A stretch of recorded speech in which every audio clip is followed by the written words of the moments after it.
When did you know? Second I went in for my second knee scope, and they were like, yeah, I don't know, this is a little worse than we thought. And I was like, man, I'm done. I was only 36, I think. Yeah. 36, yeah. And you're in the hospital?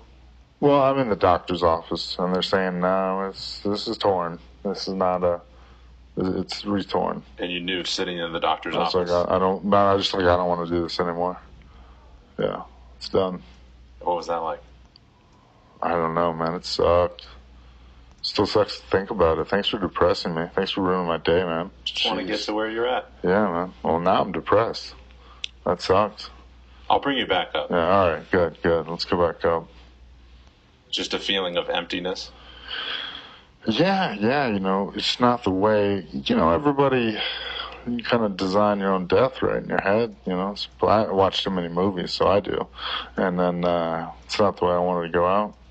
How did you picture going out? So I thought I could do like some more headlining shows and fight other old people and not really. So the old mentality from Dana and Lorenzo and the higher ups was, if you're not fighting for the belt or to be the best, what are you fighting for? And I never felt like that. I never did. I was like, I'm fighting because fighting's fun.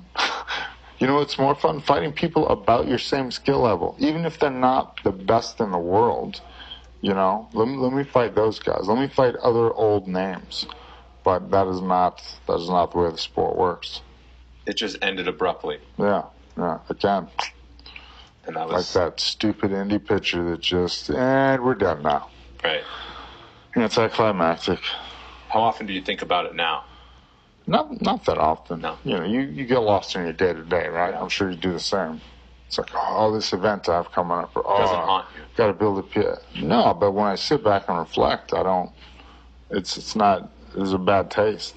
When you knew that fighting was done, what did you think you would do? I thought I would definitely work for the UFC and do something. At that point, 36, 37 maybe, I knew I'm doing something in fighting. I don't know what it is, but I'm going to be in the game. That's what I am. That's what I know at this point. I've been doing it for 17 years. This is going to be what I'm about. I'm not going to go back and I can't do a pull-up, man. I couldn't pass the police academy. I don't know if I could run 3 miles or do a pull-up. I got no knee, no shoulder. So my ability to go back in law enforcement is done. Tell me about when you found out that you'd be a UFC Hall of Famer. Again, so me and Stefan were talking about this because we went in and we got like the little celebration together, and we were both really depressed. Why? It was over. It was kind of over, and it was like, man, I wish I could have done more. I could have, I wish I would have done this. I wish I would have done that. I wish I wouldn't have taken this fight. I wish I would have asked for that fight. I wish I hadn't blown my knee out. I wish I hadn't gotten punched in the chin so many times in practice, So it was not like the happiest day for me. To be inducted into the UFC Hall of Fame. Yeah. It was more what you could have done. Yeah, that's just, again, that's kind of how I'm wired. Yeah. So. How do you wear it now? So, hey, that's exactly where I was going with that, is that now, hey, don't leave any cards on the table in this go.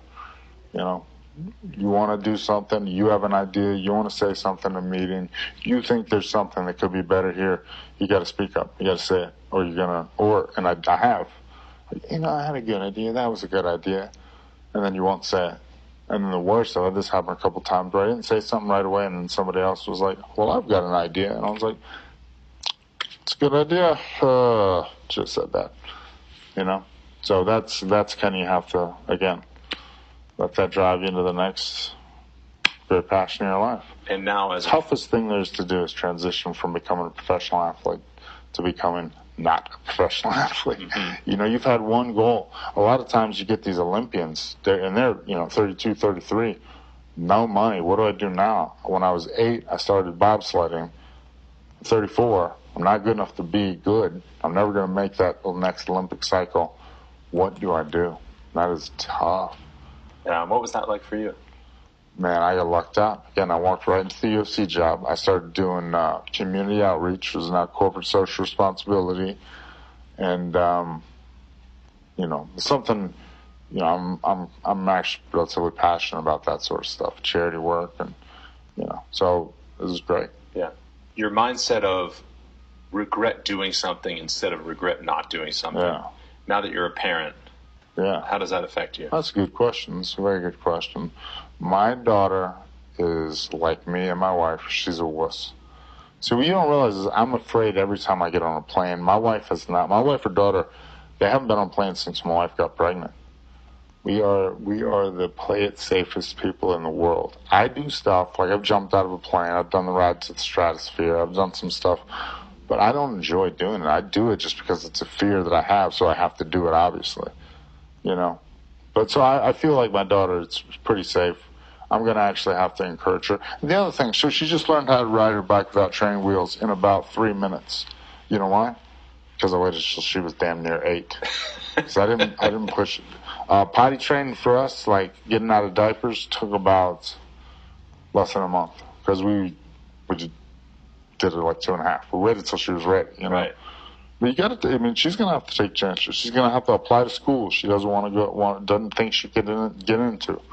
Do it. Yeah. Maybe join the military. Say, hey, that's a good opportunity. Yeah, of course. It should make you nervous. Life is scary, man. Yeah, but you're gonna have to do it. You're gonna have to take those chances. How much are you going to teach her based on your story? I mean, I intentionally. I mean, it's just who I am, right? The story's your story.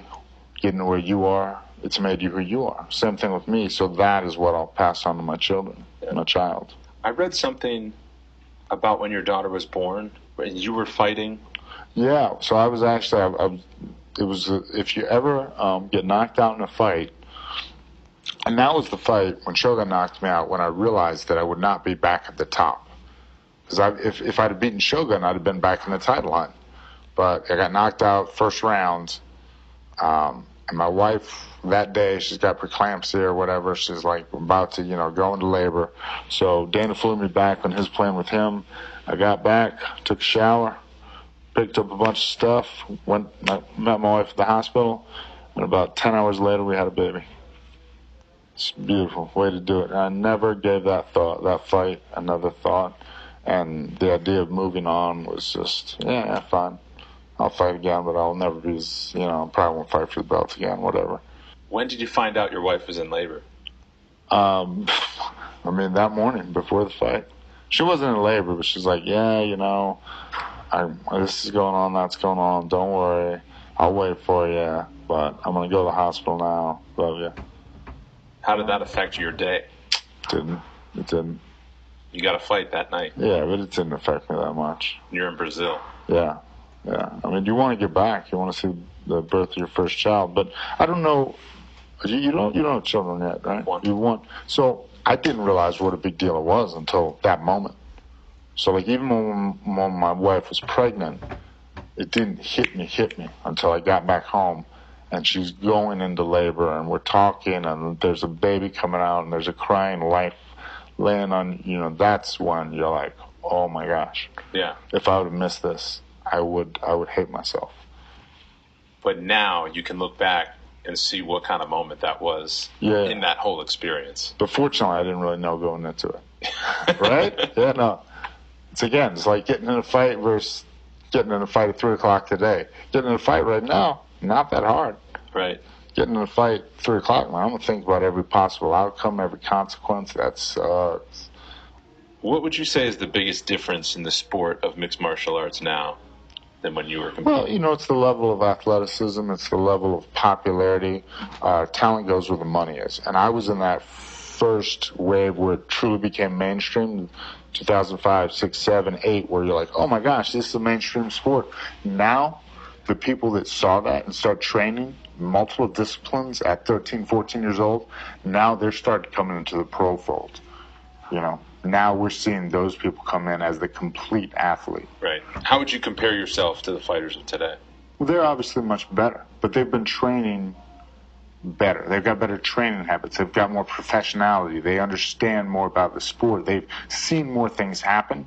And then another thing you can't underestimate is the influence, the rise of the YouTubes of the world, right? So you've got YouTube, you've got stuff like this. So now I used to have to pay money to go to seminar to learn a move, a kick, a way to stand. Now you see it in a fight because there's a million fights, right? Somebody's always doing something cool, and then you see it, and then Monday we practice it in the gym. Right. So you can learn jiu-jitsu off YouTube. True. Yeah. Overall, the sport of mixed martial arts, the UFC, how does it strike you in the current day?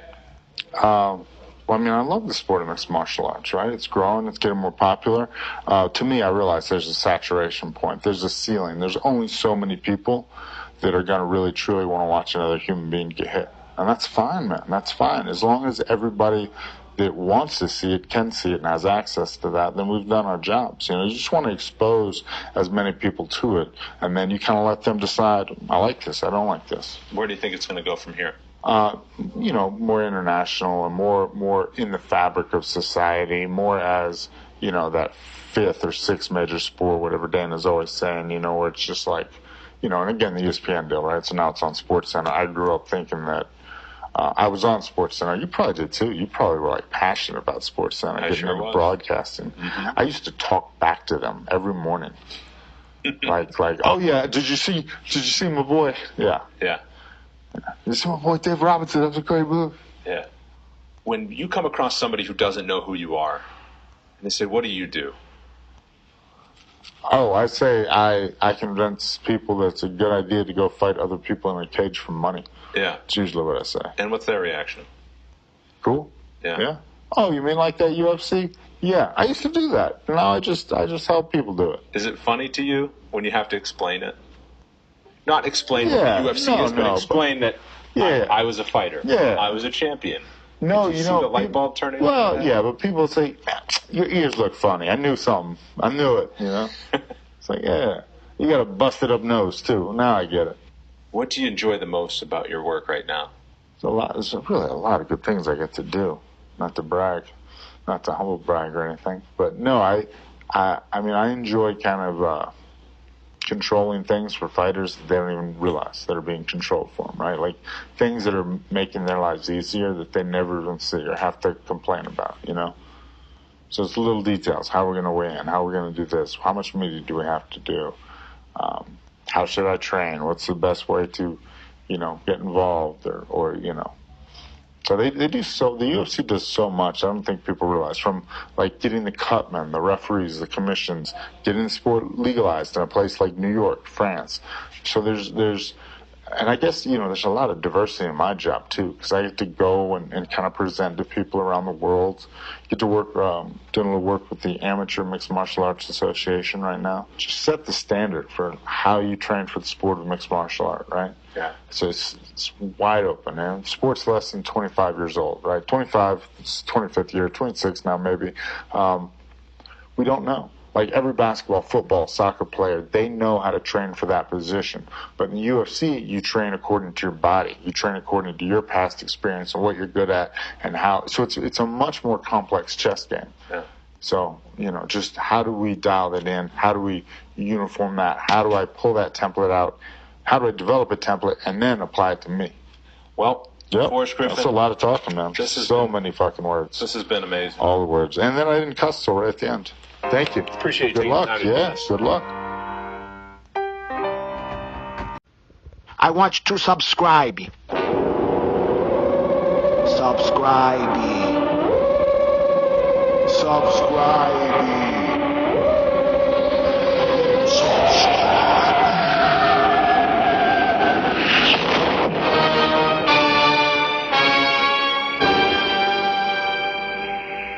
Hey, I'm not joking about that subscribing, okay?